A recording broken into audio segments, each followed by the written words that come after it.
లేని చోట త్రోవను నీకు ఏర్పాటు చేస్తాను. అసలు త్రోవే లేదు, కానీ నీ కొరకు త్రోవలు ఏర్పాటు చేస్తాను. నీరే లేదు, నీ కొరకు నీళ్లను పుట్టిస్తాను. హాగరు ఎలుగెత్తి ఏడ్చినప్పుడు తన బిడ్డ కొరకు దేవుడు అప్పటికప్పుడు అక్కడికక్కడ ఎడారిలో నీటి బుగ్గను పుట్టించాడు. హల్లెలూయా. ఆయన ఏమైనా చేయగలడు, ఎంతటి అసాధ్యమైన కార్యములైనా చేయగలడు.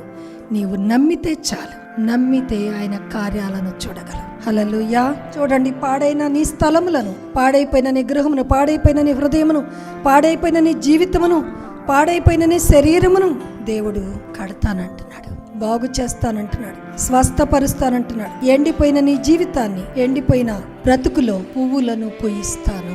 హల్లెలూయా.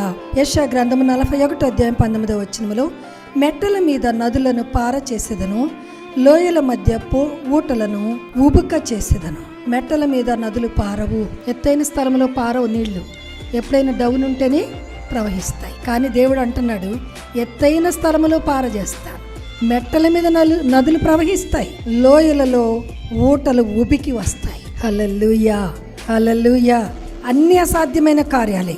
అరణ్యాన్ని నీటి మడుగుగా చేస్తాడంట, ఎండిన నేలను నీటి బుగ్గగా చేస్తాడంట.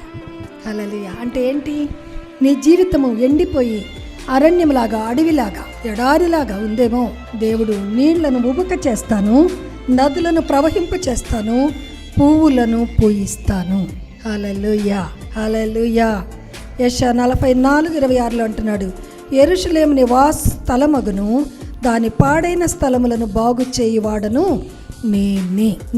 అంటే నేను తప్ప వేరొకరు లేరు. నీ జీవితాన్ని బాగు చేసేవాడు దేవుడే, నిన్ను స్వస్థపరిచేవాడు దేవుడే, పడిపోయిన నిన్ను లేవనెత్తేవాడు దేవుడే, కృంగిపోయిన నిన్ను లేవనెత్తేవాడు దేవుడే. నీవు ఏ స్థితిలో పడి ఉన్నా నిన్ను లేవనెత్తగలిగిన వాడు సమర్థుడు దేవుడు మాత్రమే. హల్లెలూయా.